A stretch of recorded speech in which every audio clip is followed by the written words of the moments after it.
Sorry, the number you have reached is not in service. Please check the number or try your call again. This is a recording.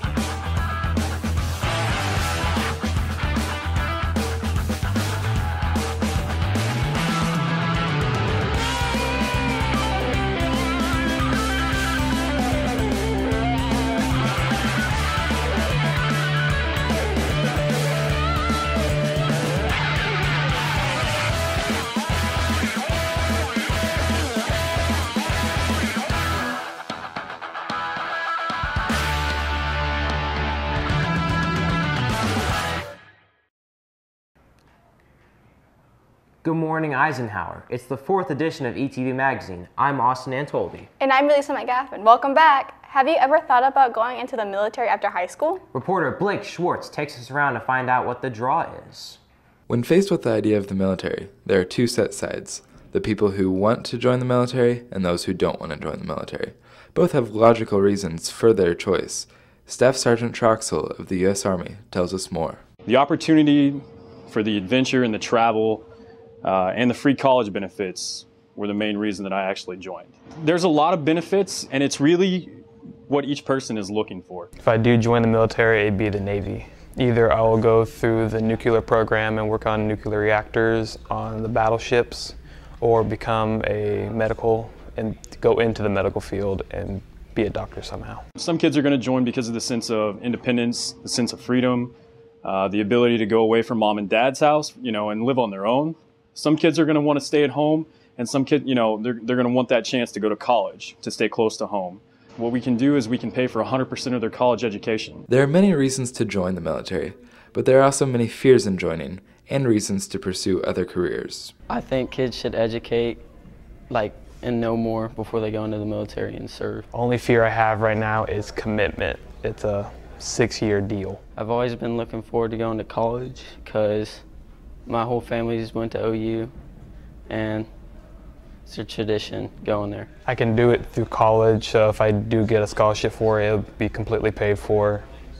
I'll have a job straight out of college I'll be paying, and I don't have to worry about trying to find a job. Well, there's a lot of interest, and each person differs. They're going to want that job where they go overseas all the time, where they have the chance to help good people that are being hurt by bad people. Some people are going to want that support job. I guess I've always liked boats when I was a kid, so I always liked the battleships, and so it's always been something I always dreamed of. No matter whether you choose a civilian career or a military career, whatever you decide to do is up to you. For ETV Magazine, I'm Blake Schwartz. I'm hungry. Didn't you just eat breakfast, didn't you? Yeah, but now I'm thinking about lunch. School lunches? No, I go for some McDonald's or something. Oh, that reminds me. Reporter Greg Wright talked to some students to see if it would be worth it to have an open lunch at Eisenhower. So we asked students here at EHS about open and closed lunches. Dr. Kelly also gave his own opinion on the matter at hand. The process of doing open lunches is something that, as a district, you have a dilemma, you have a problem, because there's not enough locations where students could go to have lunch, and students are only given 25 minutes for lunch.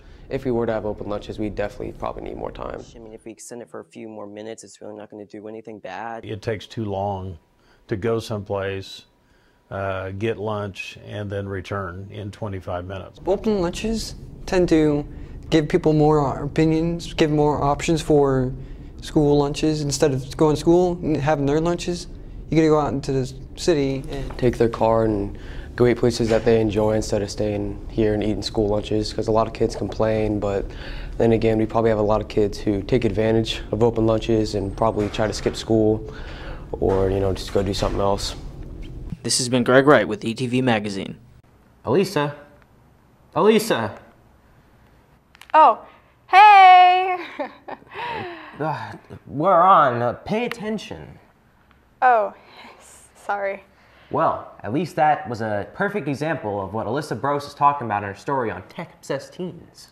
society is going to a electronic device or cell phone type world. So the more that we can have our students utilize these in a positive way, it's going to benefit our students. On school days, mainly around 5 hours, but on days I have off, a little more than that. Probably 4 to 5 hours a day. I think that when we implemented the BYOD, that teachers started letting kids use them more often. When this first started out, we would have a policy that you had to serve a detention to get your cell phone back. If it happened the second time, we'd keep the cell phone twice. Now, the way society is, people don't have home phones anymore. Their basic communication is through their cell phone. We have some kids that when they get their cell phone taken away, it's, you know, they can't take it. They can't handle it. It's probably not the best thing, but I mean, cell phones are useful, so it's not necessarily a bad thing. I think it's a bad thing to have an addiction. It's not a bad thing to be obsessed. For ETV Magazine, this is Alyssa Brose. So it was the second blood drive of the school year last week. Many people showed up to get the job done. NHS members were in charge of signs, reminders, and getting people to where they needed to be. I think we wanted to get 52 donors, but right now we're just taking as many as we can. So far, most of our people have shown up. I can't tell what it's going to be to the end of the day, but we've had most of them show up. We have had a few people cancel, but that's just been because they didn't have their consent forms, so pretty good turnout. Thanks to all who donated. It goes to a great cause. Don't go away just yet. Ike Sports is coming at you again, right after this.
Hello everyone, welcome to Ike Sports. I'm Cam Van Bradley. And I'm Sam, the man, Diebler.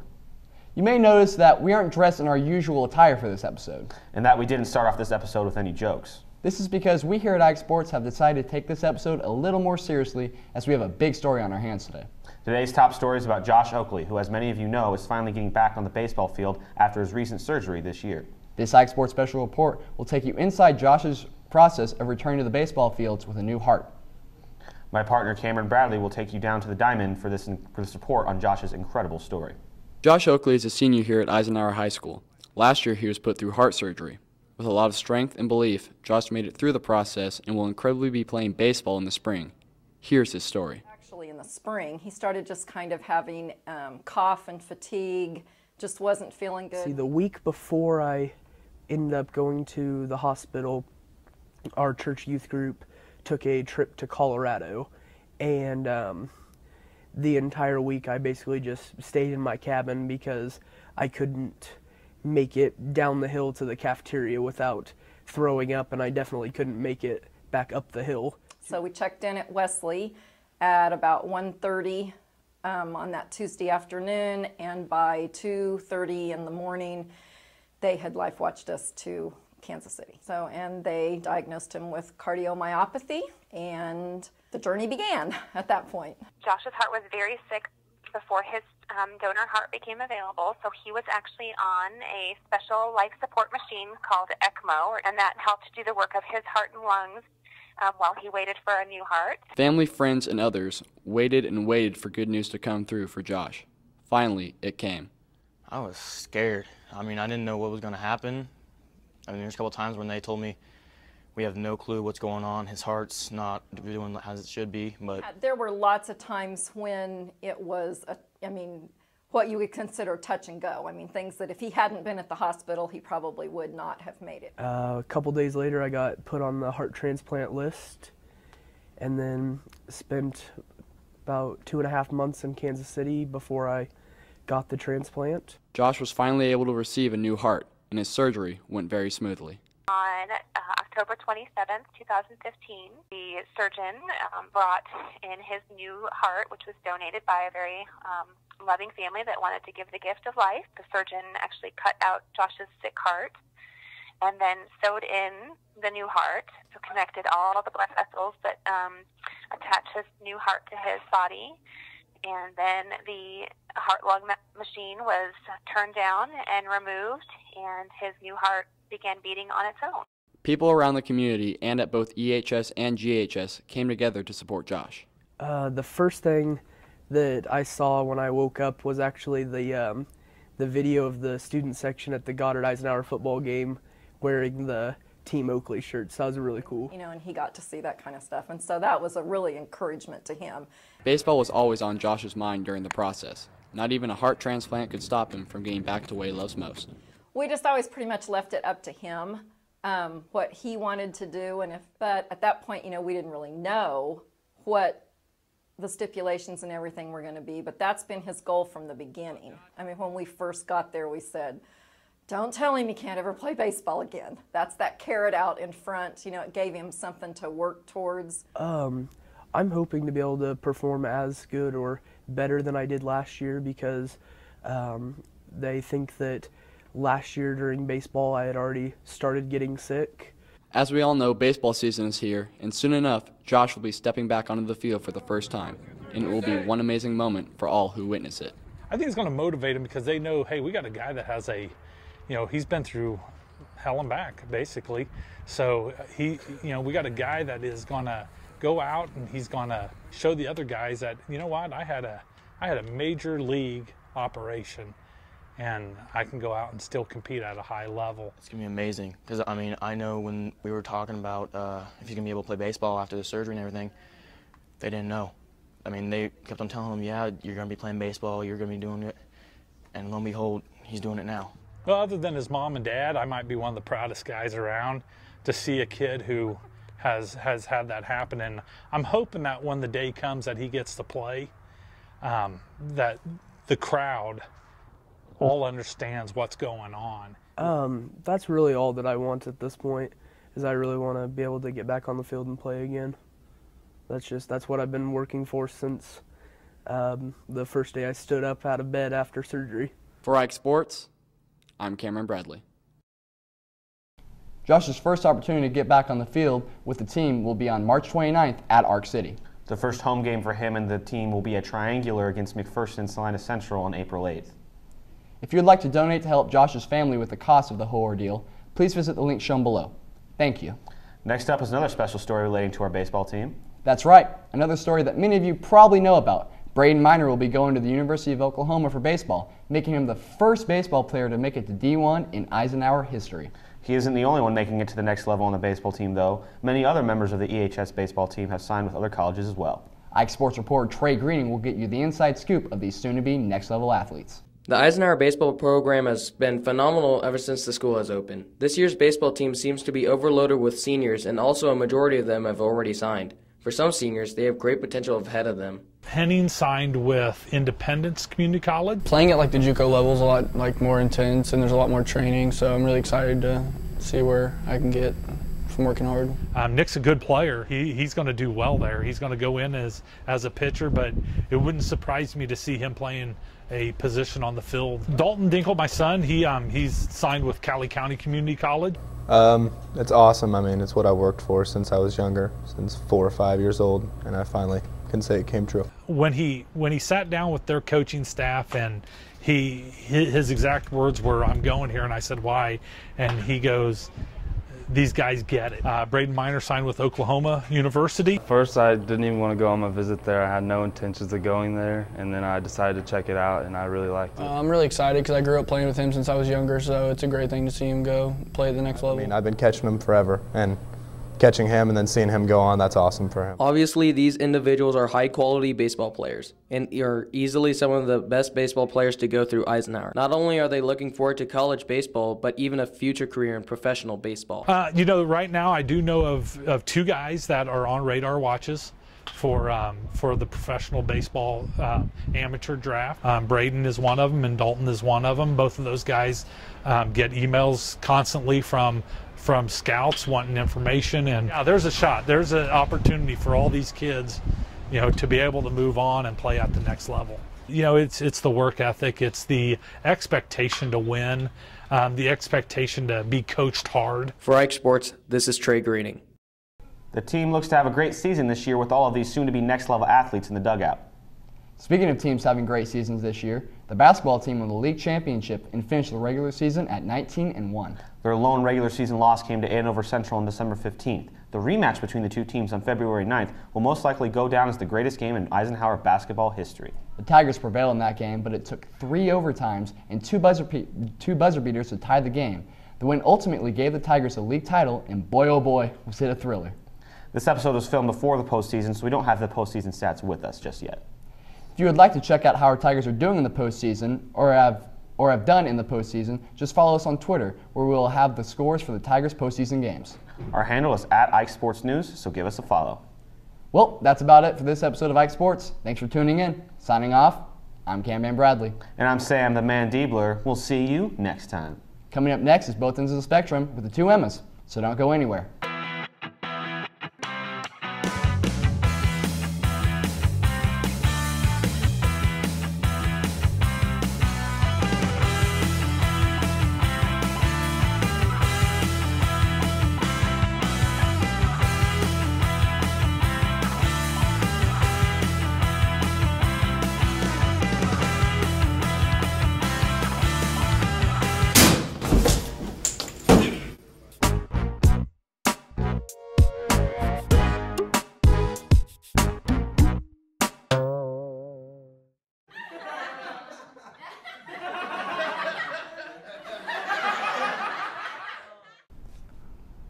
Hiya. Welcome back to Both Ends of the Spectrum. I'm Emma Brown. And I'm Emma Shermer. At the beginning of the school year, we got one of the biggest classes of freshmen this school has ever seen. Among them was Andrew McLeod. Most of you may already know him, but we wanted to get the inside scoop. I sat down with an interview, and here it is. I'm here with Andrew McLeod, a freshman here at Eisenhower High School. Hey, Andrew, it's great to have you on the show. It's great to be here. So let's get straight to the point. You're visually impaired. What exactly does that mean? Well, when I was born, I got this disease called LCA, otherwise known as Leber's congenital amaurosis. It's basically a disease where you lose your cones and rods, which are in your retina. The cones and rods, they help you with seeing clarity and color. And over time, I'm going to lose all of my cones and rods. So, do you feel it's any harder for you on a daily basis, or have you pretty much gotten used to the whole thing? I mean, sometimes I have problems when people are being annoying and standing in the middle of the hallway. It's kind of annoying to have to deal with that, but it's usually fine. What do you want people to know about you? Like, what absolutely just irritates you about people? What absolutely irritates me is when people talk to me like I'm a little kid, or like I'm incapable of understanding words. So what do you do in your free time? I hear you play the guitar in jazz band. Like, how'd you pick that up? I picked that up because I was at this camp and a lot of people had guitars, and I decided just to learn, and it just kind of grew from there. I like to play some video games and just a lot of different stuff. I use a lot of sound, footsteps is a big thing. it's very interesting sometimes. I did wrestling for like 2 years, and then I went to swimming for like 3 or 4, and then I went to cross country for 2. So I've been doing a lot of sports throughout my whole life. Do you miss it at all? Right now I don't really miss it that much, other than like being out and doing stuff. But I'm in weights right now, so it's kind of filling it in. Do you have any plans like after school for like college or anything? For after school, I really want to be, become a psychiatrist. So I want to go to school to get my doctorate and stuff. Well, Andrew, it's been great talking to you. Thanks for being on the show. Yeah, it was great. I'm Emma Brown here with Andrew McLeod for both ends of the spectrum. Speaking of knowing people, many of you will remember Austin Antoldi from Time to Chill. Well, he's got a new segment now called At the Table, where he reviews restaurants and cafes in an interesting way. Let's head down to see how it turned out. I welcome the very first edition of At the Table, where we go around and review restaurants, coffee shops, all kinds of fun places, and we tell you exactly how we feel about them. We give these places a strict rating of 1 out of 5 stars. So we do pop stars. Today we're doing Kanye. This place reminds us of Kanye, giving it a 5 out of 5 Kanye. That's right. So, I'm Austin. And I'm Noah. And this is At the Table. For our first edition of At the Table, we decided to go to Ecclesia, located on the corner of Maple and Ridge. Let's see if this new coffee shop has what it takes to get these Kanyes. I come here because it's really just chill and there's not a lot of people here. So, I don't know, I just feel comfortable. Well, my friend Lovey works here and she told me about it, so I thought it was really cool. And I like their drinks and their prices are really good too. I really love tea, so I order tea all the time. I usually get a hot chocolate, but they call it something different. I don't know what they call it, with extra chocolate and soy milk. Well, short-term goals was to be able to get ourselves going, which we are. We're glad to be open and be able to start getting to know our community. Long-term goal is to get this one established, and then in this next year to be able to then go to Chicago and then do another plant up there. But we're also looking at adding smoothies. I know that's one thing that's being asked. Are we going to get into blended drinks? Yes, we will as the summer progresses here.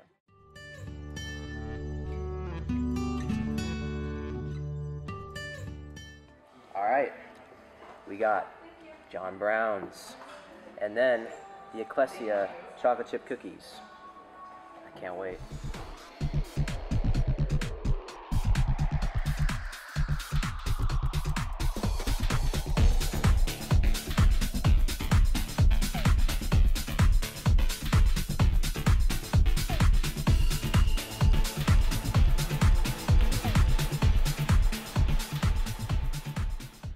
Well, Austin, when I think about atmosphere, I think of a chill, cool environment.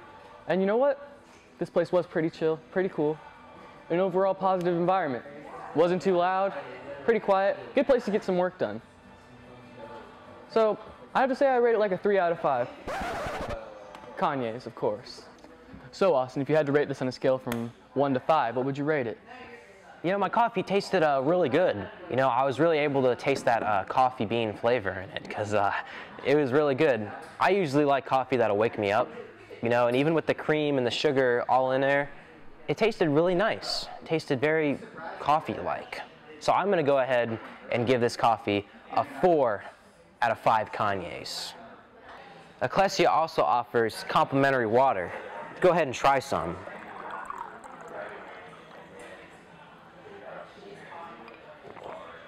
Wow, delicious, so refreshing. What's up, bro? What's up, man?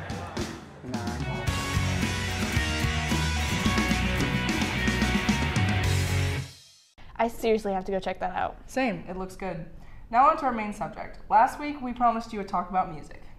And here we are. Let's start off with the facts from our school. We sent out 250 surveys to the students of Eisenhower, asking them what type of music they listen to and why.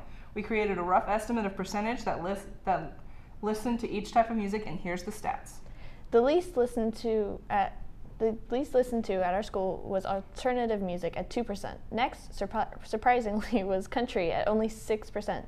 Rock comes in fourth with 9%. Third is a tie between everything and pop music with 16%. Other scattered genres not previously mentioned came in second at 18%, and the most listened to was rap at a whopping 29%. Now let me ask you this question. Did you know that music is one of the only activities, playing or listening, that involves almost the entire brain? We all have that one song or album that we can listen to and it brings back memories. That feel-good sensation when you get goosebumps from listening to a good song is called frisson. It happens because dopamine, the happy chemical, is released in the brain. But that's not the only thing happening when you plug in your headphones. Regions responsible for movement, attention, planning, and memory are all activated in your mind. That's why we associate different memories and emotions to different songs. Our brains can technically only remember a few things objectively, but there's a lot of stuff that's filtered out and shoved into storage. When we hear something familiar, our brains automatically connect it to the last time we heard or remember that specific thing. That's another thing, familiarity. Everything about our existence as humans love familiarity. Sorry. We love piecing things together like puzzles and figuring out different things from them. And believe it or not, music can help us do that. Alzheimer's is a disease that eats holes in the brain and causes memory loss. But a recent study has given these patients that barely even remember who they are a chance to retrieve some of their memory through music, even if it's only temporary. It's kind of along the same lines as if you chew a specific flavor of gum while studying and again while you take the test. It will help you remember the facts better. Okay, I think we're getting away from our subject just a little. We're also running a bit low on time. True. I guess that's it for ETV Magazine number 4. I'm Emma. And I'm also Emma. See ya!